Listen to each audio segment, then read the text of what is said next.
홈플러스 사태로 제기된 여러 가지 의혹들을 확인하기 위해서 핵심 당사자인 MBK에 대한 우리 금투검사국 감사를 오늘부터 착수하도록 하겠습니다. 그뿐만 아니라 공직조사 쪽에서도 고용 등등의 조사를 오늘 개시할 예정입니다.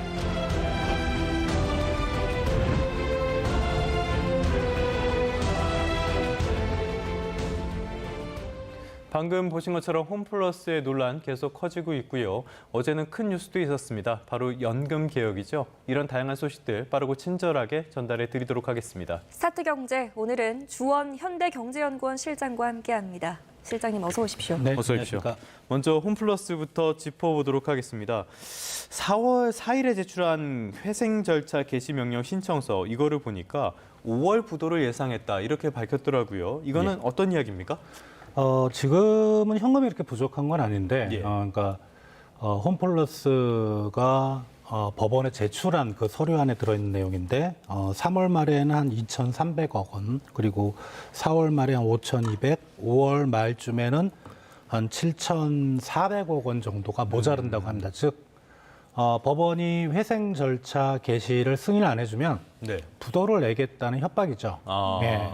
그러면 이제 홈플러스가 부도가 나면 홈플러스만 문제가 있는 게 아니고 거래하던 뭐 모든 사람들이 위험해지니까 어떻게 보면 법원이 이 데이터만 딱 놓고 보면 안 해주면 큰일 나겠구나라는 이제 그런 의미로 보시면 될 것 같습니다. 네, 말씀하신 것처럼 홈플러스는 그때 당시에 극단적인 상황을 가정한 것이었다 이렇게 해명을 했는데 시장의 의구심을 좀 해소하기에는 부족한 것 같아요. 그렇죠. 이게 왜냐하면 뭐 이거는 극단적인 상황이라는 건 우리가 어떤 미래를 내다볼 수 없기 때문에 또 뭐 정말 운이 좋으면 홈플러스가 또 영업이 잘 돼서 현금이 많이 들어올 수도 있잖아요. 그러니까 그렇지만 가장 비관적 시나리오를 이제 제시를 했고 그게 이제 그거를 제시하면서 이제 홈플러스가 법원에다 이제 기업 회생 절차가 시작이 되면 채권이 동결이 되고 자기들은 살 수가 있잖아요. 그러니까 어떻게 보면 그런 이제 데이터를 극단적인 데이터를 제시를 함으로써 법원으로 하여금 우리를 만약에 부도가 나면 우리 회사가 부도가 나면 많은 사람들이 피해를 보니까 좀 엄포를 놨다 이렇게 보시면 될 것 같습니다. 말씀하신 대로 진짜 협박이 아닌가 이렇게 와닿는 내용들인데 이 내용도 그렇고 신용등급 강등도 몰랐다. 회생 절차도 조금 전에 시작했다. 이런 이야기들 자본시장에서는 굉장히 좀 받아들이기 어려운 이야기들을 많이 하고 있는 것 같아요. 관련해서 리스 부채가 4조 원대로 추정되는 상황인데 부동산 신탁의 부실 가능성 이 부분도 제기가 되거든요. 실장님은 어떻게 보십니까? 홈플러스 전체 부채는 사실 실사를 가보면 더 많아질 것 같아요. 근데 보통은 이제 그렇거든요. 근데 지금 나와 있는 거는 한 8조 5천억 정도 되는데 이 중에 말씀하신 대 부동산 관련 리스 부채가 2조 4천억 정도 되거든요. 그래서 이 부분은 사실 이제 어떤 거냐면 홈플러스는 이제 다른 뭐라 그러죠? 경쟁사들보다 리스를 하는 그런 점포들이 많아요. 원래는 가지고 있었는데 이제 MBK가 투자 자금을 회수해야 되잖아요. 그러면 팔고 자기는 거기 임대에 들어가 사는 거죠. 그러다 보니까 이제 임대료도 많이 나오고 또 관련된 이제 부동산 그런 부채도 많은데 지금 그런 것들을 이제 우리가 부동산 그런 채권을 잡을 때 개인들도 그렇지만 LTV라는 걸 고려를 합니다. 그러니까 장부 가치 대비 몇 %인데 제가 알기로는 뭐 더 조사를 해봐야 되겠지만 평균 50% 정도 잡았다 그래요. 그래서 이쪽이 이렇게 크게 부실될 위험은 없지만 그걸 기초로 또 만들어지는 파생 상품들이 있거든요. 그 경우에는 좀 살펴봐야 될 것 같아요. 근데 요 말씀드렸던 리스 부채 2조 4천억은 아직은 뭐 그렇게 크게 우려할 부분은 아니라고 생각이 됩니다. 네. 이제 앞으로 좀 규명해야 할 부분들이 많아 보이는데 금융감독원이 조사에 나섰습니다. 어떤 점에 좀 쟁점을 두고 조사를 해야 될까요? 제 기억으로는 금융감독원이 사모펀드에 대해서 이런 좀 이슈가 사회적으로 이슈가 되는 걸 가지고 조사가 들어갔던 거는 거의 없었던 것 같아요. 이번에 단단히 칼을 갈았고 이례적이라고 보십니까? 그러니까 뭐 그 금융감독원장 그 인터뷰를 보면 모든 분야를 망라하겠다. 근데 주로 보는 게 이제 그 신용등급 하락 이전에 전자 단기 사채, 그러니까 일종의 기업보험을 발행한 거. 만약에 신용등급이 하락했다면 발행을 못하는 거거든요. 이게 이제 진실 게임 양상이 좀 되고 있는데 그 부분을 집중적으로 보겠다. 그래서 그 부분은 문제가 되는 거고 이런 금감원이 이례적으로 이렇게 그 좀 강경한 태도를 보인 배경에는 첫 번째는 이번에 이제 국회에서 그 MBK 회장이 참석을 안 했죠. 그렇죠. 그리고 두 번째는 이제 정확히는 홈플러스의 대주주는 MBK 회장이 아니고 MBK고, MBK의 회장이기 때문에 사제 출연은 의무가 없습니다. 의무가 없는데 좀 이례적이긴 해요, 이거는. 근데 사제 출연을 하겠다고 밝혔잖아요. 근데 밝혔는데 내용은 없습니다. 그러니까 금감원 입장에서는 사실 이제 기관과 기관의 뭐 투자가 잘못돼서 손해가 본다. 이거는 금감원이 사실 뭐 중요한 사안이겠지만 그거보다는 지금 홈플러스 사태의 가장 큰 문제는 뭐 전자 단기 사채를 비롯해서 개인 투자자들, 즉 금융 소비자들이 많이 얽혀 있거든요. 그래서 이 부분을 상당히 좀 심각하게 보고 과연 이 부분에 대한 MBK나 MBK 회장의 어떤 사제 출연을 통한 해결 의지가 있는지 이런 거를 우회적으로 압박하는 그런 모양새라고 보시면 될 것 같습니다. 방금 실장님도 말씀을 해주셨지만 사모펀드 구조는 MBK 파트너스가 있고 그 밑에 블라인드 펀드들이 있는데 이쪽에서 인수를 한 거기 때문에 김병주 회장이 직접 연관되는 건 아니지만 법적으로는 의무가 없습니다. 뭐 감정을 너무 건드렸기 때문에 그런 측면들도 있는 것 같습니다. 이렇게 유동성에 대한 우려가 커지면서 납품업체와의 마찰도 계속되고 있어요. 농심은 납품을 재개할 것으로 보이긴 하는데 서울우유가 빠지기로 했나 봐요. 계속 이게 문제가 커질 가능성 어떻게 보십니까? 일단은 계속 불안하잖아요. 그러니까 납품을 했으면 대금을 받아야 되는데 그거를 뭐 대금을 받을 수 있는 지금 보장이 없는 겁니다. 근데 대신에 농심 같은 경우는 좀 유통기한이 긴 거죠. 라면 종류니까 상관없는데 그렇죠. 그런 것들은 홈플러스가 재고를 많이 쌓아놓고 있어요. 그래서 뭐 농심이 지금 당장 끊는다고 해도 뭐 판매는 문제는 없는데 그래서 농심은 아마 그런 것도 생각을 한 것 같아요. 뭐 이게 납품을 끊는다고 하는 게 일종의 이것도 보면은 협박이거든요. 대금을 우리가 원하는 방식으로 예를 들어 뭐 그날 납품했으면 그날 대금을 줘라. 뭐 이렇게 하긴 어려운데 서울우유는 좀 얘기가 틀리죠. 그렇죠. 유통기한이 짧죠. 그러니까 서울우유 같은 경우는 만약에 이제 대금을 빨리빨리 안 주면 납품 안 한다 그러면은 매대에서 우유가 없어지잖아요. 마트를 가는데 우유가 없다?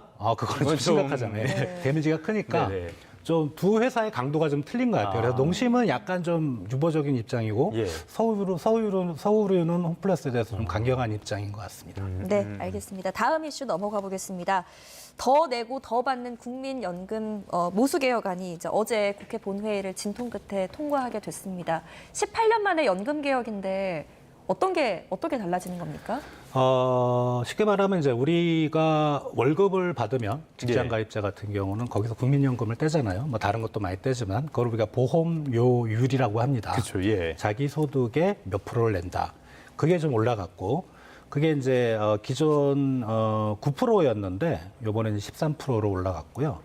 그 다음에 이제 퇴직한 다음에 자기가 받는 돈을 소득 대체율이라고 하는데 이거는 이제 자기 그 평생 소득을 가지고 이제 월로 나눠서 이제 계산했을 때 얼마를 받는가인데 그게 지금 43% 기존보다 더 올라갔고요. 그래서 돈을 더 내고 그 다음에 받는 것도 더 받는다.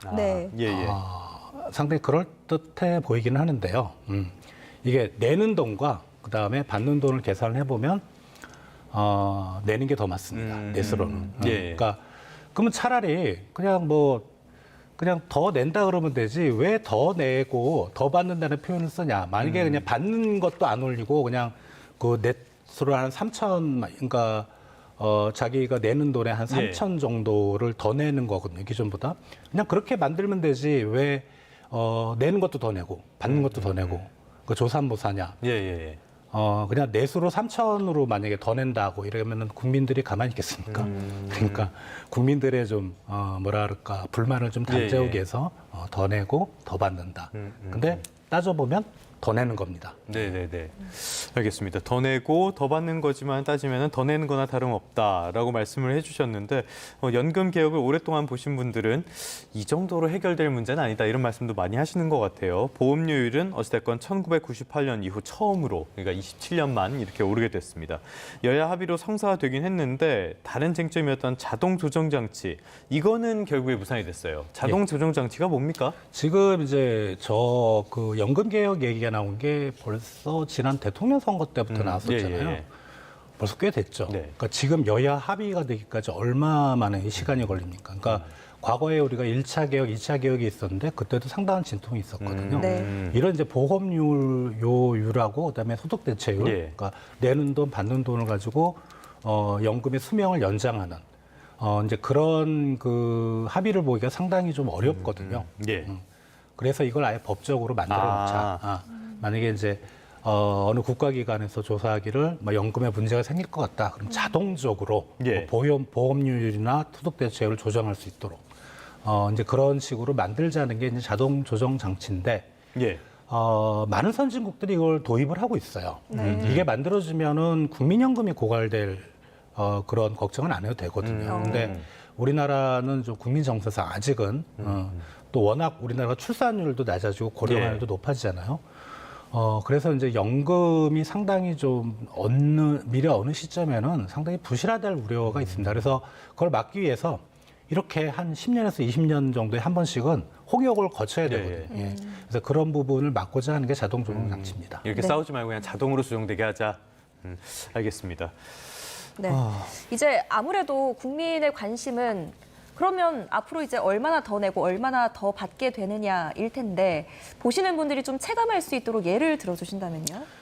이제 어느 국회의원 의 조사를 한 건데요. 그러니까 월급이 한 300만 원 정도, 300만 원 정도 받는다고 하셨을 때 현행은 27만 8천 원을 국민연금으로 내는데 뭐 제가 계산한 게 아닙니다. 그분이 계산한 건데 개혁안이 반영되면 40만 원 정도 내거든요. 그러면은 한 12만 원 정도가 올라가는데 직장 같은 경우는 회사가 절반 내주죠. 그렇죠. 회사가 6만 원 내고 개인 6만 원 더 내고 이게 더 내는 겁니다. 그런데 이제 받는 거를 봤을 때 우리가 이제 아까 말씀드렸던 300만 원 정도 그리고 40년 정도 직장 생활을 하셨다고 가정을 할 때는 지금은 총액이 한 1억 3천만 원 정도 받는데 개혁안이 반영이 되면은 1억 8천만 원에서 5천만 원 정도가 올라갑니다. 그러면 결국은 더 내고 더 받는다. 이런 게 이제 성립이 되는데 아까 말씀드렸다시피 이게 내수로 따지면은 결국은 더 내는 게 되는 겁니다. 참 이것도 어려운 문제 같습니다. 어쨌건 지금 보면은 받는 금액 같은 것들은 뭐 그렇게까지 늘어나는 느낌은 아니고요. 자, 저희가 네 번째 보여드렸던 그래픽을 보면은 연금 수명 이런 것들도 나오는데요. 수지 적자 전환 시점이라든지 기금이 소진되는 시점 이런 것들도 저희가 네 번째 그래픽에서 확인할 수 있습니다. 네, 이런 부분들이 있는데 결국에 이번 개혁안으로 연금 수명이 늘어나는 거는 한 15년 정도 이렇게 늘어난다라는 전망도 나오고 8년에서 9년 늘어난다는 전망도 나와요. 이 정도면 충분한 겁니까?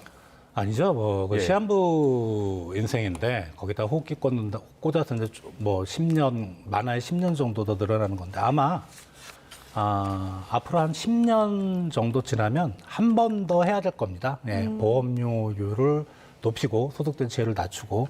그래서 이거는 좀 임시 방편이고요. 결국은 좀 이게 우리가 모수 개혁이라는 건 이제 소득대체율과 보험료율에 우리가 그걸 바꾸는 건데 결국은 구조 개혁이 좀 필요할 것 같아요. 예를 들어서 여러 가지 이제 연금에 대한 선진국들의 시스템이 많이 차이가 있거든요. 즉 자기가 낸 돈만큼만 그냥 정확하게 받는 그런 것도 있고 아니면은 당의 젊은 세대들이 그걸 내는 거를 그냥 당해 연도 수급자들이 받는 거. 예를 들어 모자르면 국가에서 재정이 들어가고. 그런 식으로 해야 사실은 연금 제도의 어떤 수명 문제, 적자 전환 문제가 해소될 수 있을 것 같고. 그거는 이미 선진국들은 하고 있는 그런 예, 제도인 하고 거죠? 있는 나라도 있고, 근데 국가마다 상당히 좀 복잡합니다. 왜냐하면 이 연금이라는 게 상당히 좀 뭐라 그럴까 논쟁이 많고 관심이 많은 그런 국민들의 사안이기 때문에 그 나라의 사회 분위기에 따라서 좀 천차만별인데 우리나라가 지금 문제가 되는 게 일단은 기대 수명이 너무 많이 높아졌어요. 예. 이 말은 기존에 예상했던 그 연금 지출액보다는 더 늘어난다는 얘기죠. 네. 예. 그런데다가 출산율도 생각보다 너무 빨리 떨어지는 거예요. 그러니까 출산율이라고 하면은 얼마 안 있다 그 사람들이 그 노인 세대들을 위해서 연금을 내야 되는 그런 세대인데, 그러니까 나가는 돈은 많아지고 그 다음에 거치는 돈은 작아지면 이거는 연금은 부실화될 수밖에 없는 거죠. 그래서 그런 부분을 생각할 때 우리나라의 어떤 사회 구조나 어떤 경제 구조에 맞게 좀 한번 앞으로 10년 정도의 시간이 있을 것 같으니까 그 안에 좀 우리가 좀 방안을 마련해야 될 거로 생각이 됩니다. 네. 결과적으로 이 연금 고갈 시점은 늦추기는 했지만 결국에 이 젊은 세대들이 좀 떠안아야 할 부담에 대한 지적도 좀 나오더라고요. 이게 이제 미래 세대, 그러니까 우리 젊은 세대와 그다음에 앞으로 이제 연금을 받고자 하는 세대들의 사회 갈등 문제력까지 번질 수가 있어요. 예. 그러니까 이런 시스템은 지금 젊은 세대들은 손해를 보는 거거든요. 그렇죠. 예. 그런 부분을 생각할 때 과연 어느 세대에 더 중점을 둬야 되는지는 그거는 이제 사회적인 가치의 판단 문제이긴 하지만 지금 미래 세대들은 상당히 좀 어렵거든요. 예. 지금 취직도 잘 안 되고 부동산 가격은 너무 높고, 예. 근데 그런 부분을 생각할 때 어떻게 보면은 한 나라, 한 사회의 장래를 끌고 갈 세대는 지금의 젊은 세대거든요. 근데 그 사람들을 위한 우리가 좀 사회적인 고려의 어떤 비중이라고 할까 이런 걸 좀 높일 필요가 있다 생각이 됩니다. 뭐 이 연금이라든지 사회복지 상당 부분은 젊은 층이 부담해서 노년층을 지원하는 개념이긴 한데 이런 것들이 너무 심화된다면은 지속 가능성은 물론 떨어질 수밖에 없을 것으로 보이니까 말씀하신 대로 개혁이 필요해 보이긴 합니다. 끝으로 뉴욕 증시 상황 짚어보도록 하겠습니다. 3대 지수 모두 하루 만에 다시 반락했어요. 어땠습니까? 네. 그러니까 어제는 조금 올랐는데 예. 그게 이제 연준의 어떤 금리 동결 그리고 나왔던 점도표가 기대치하고 벗어나지 않는다라는 시장의 안도감. 예. 그런데 어제 그 점도표를 곰곰이 보면 사실은 매파입니다. 그렇죠. 예. 그러니까 시장이 이게 잘못하면은 트럼프의 관세 정책이 미국 경제의 어떤 스태그플레이션 이런 우려가 계속이 되는 것 같고, 예. 그런 부분을 생각할 때. 앞으로 당분간은 미국 증시는 상당히 좀 변동성이 심하고 뭐 크게 올라가지도 못하고 내려가지도 못하겠지만 상당히 좀 시장의 어떤 우려감이 반영되는 그런 분위기일 거로 생각이 됩니다. 말씀하신 대로 어제 점도표를 보면은 성장률 전망치는 많이 낮추고 물가 전망치는 높였으니까 말씀하신 그런 스태그플레이션 우려도 분명히 나올 것 같긴 합니다. 지금까지 주원 현대경제연구원 실장님과 함께 다양한 경제 이슈들 살펴봤습니다. 오늘 말씀 고맙습니다.